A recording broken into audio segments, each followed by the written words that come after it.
Hello, this topic is all about procedures. So when you are doing anything in a manufacturing environment, in a research environment, in many work environments, it's important that everybody is doing things the same way. You can't be efficient. You can't be consistent with your product and your services unless everybody does things the same way. Now, you might think, well, individuality and people excel in certain areas and you want to tap into that individual skill set. And that is true in certain areas of how you organize a company, how you might approach meetings and clients. But when you're actually making a product, you want to make that product in a very consistent way. And it goes to services as well. If you're doing payroll for a company, you're running a payroll service or an HR service company, and you've got a bunch of clients and they're small businesses who don't have their own payroll department, so you do payroll for them. You always want to do it the same way, no matter who in your company is doing payroll. So it's consistent for your customer. And it's more efficient. You find problems, you solve so many problems by doing things consistently. In science, if you're working in a laboratory or a research environment, you have to be extremely precise. And you're measuring things as accurately as possible. You're timing things as accurately as possible. The room temperature, the lighting, the everything has to be consistent. Now, there are some things where consistency doesn't have to be as perfect, but we're not going to really worry about those here. If any of you are familiar with cooking, for example, if you're making some sort of a sauteed vegetables, you can kind of wing it a little bit. You can use your experience and your knowledge.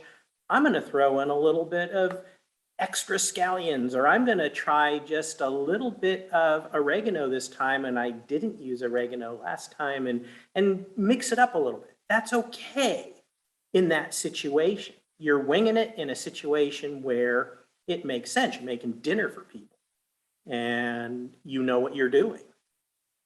If you're in a fancy restaurant with very specific clientele that maybe want you to surprise them a little bit, you want the cook to have a little freedom to explore, great. You don't have to follow exact procedures. The cook can move out of the comfort zone and try something new. That's not true most of the time. If I go to Outback and I order a particular meal at Outback, I want to know that it's the same whether I'm at Outback in Fresno or I'm at Outback in Sacramento. I want consistency. That's the expectation. I open up a can of Coke. I want it to taste the same from can to can. So anyway, there are exceptions, but for the most part, you need to follow procedures. Sometimes they're called protocols. You could think of them as recipes. And knowledge of your business can help you understand when is it okay to make exceptions, when is it not okay. And you must follow strict procedures. I would argue if you can't make a really damn good argument of why having flexibility is beneficial to your company, then don't do it. Everything should be procedures. We have procedures for how to properly wash plastic containers after the chemicals are used in those containers.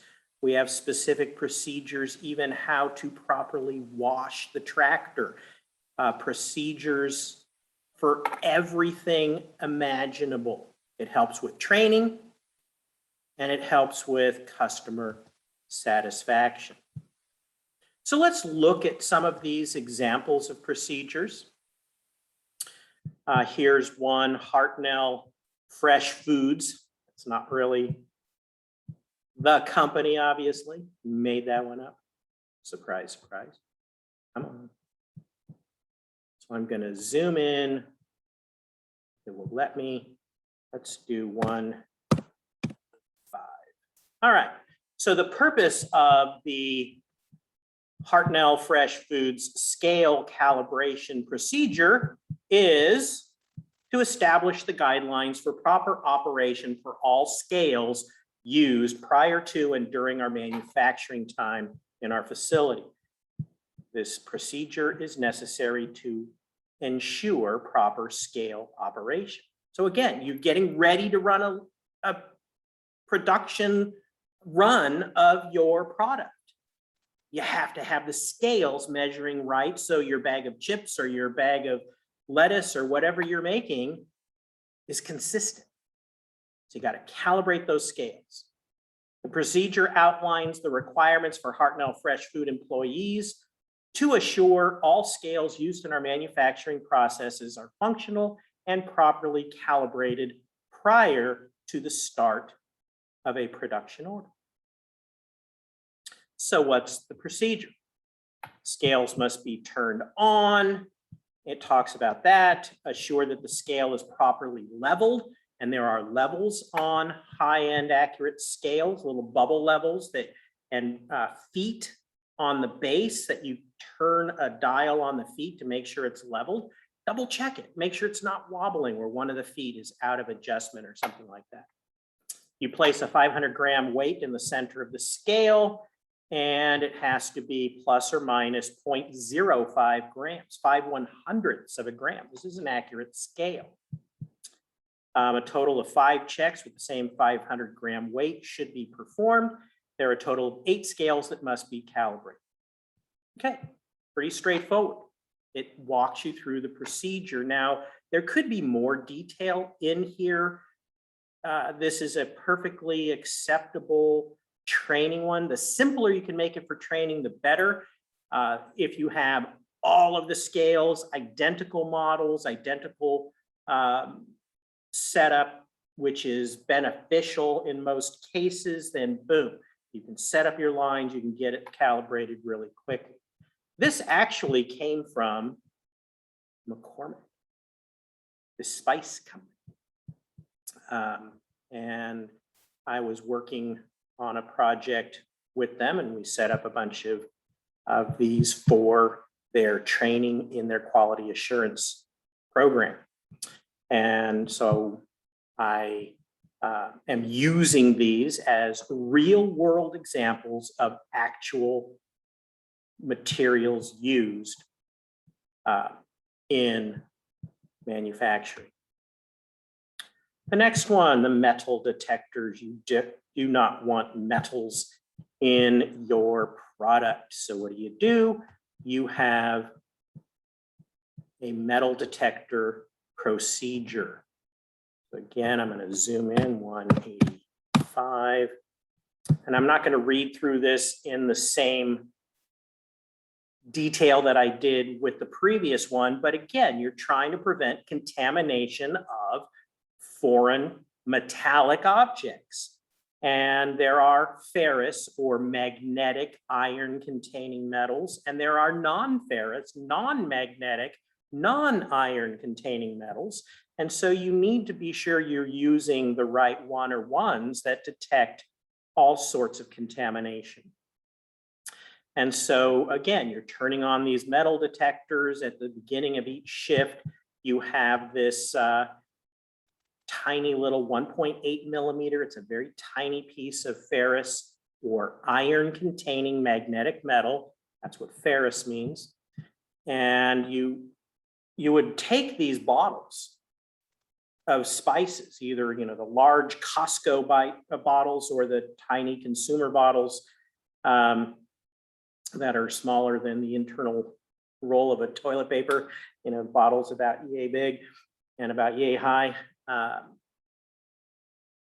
They were painted with bright pink or bright red caps, something that would never pass the quality inspection as they're going in the line to get packed.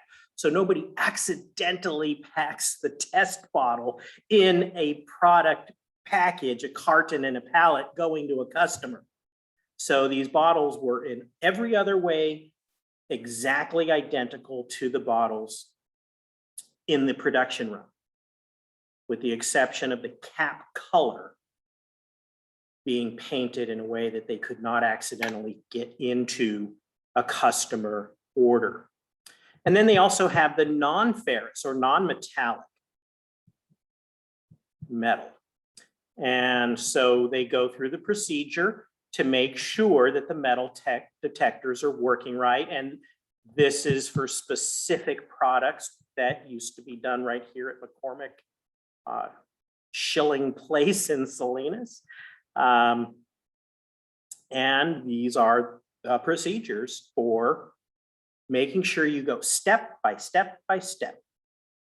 Put the metal containing bottle, the contaminated bottle with the bright red cap, put it in the line and have it run through just like it's any other bottle. And you make sure when it goes past the metal detector, whoosh, there's a mechanical arm. In the case of the one that was used at McCormick, a mechanical arm that would flip that bottle off the line into a waste bin or an inspection bin to find out what the heck was in there. Why was it rejected? And you want to make sure that you put, for every line, you've got a set of bottles for every line, and you put them on there, you make sure they get kicked off into the waste bin. And if they make it past the metal detectors, there's a problem. One of our test ferrous or test non-ferrous bottles made it past the inspection detectors and into the area that would ultimately go to a customer. You don't want that. Let me take a quick break, and I'll be right back.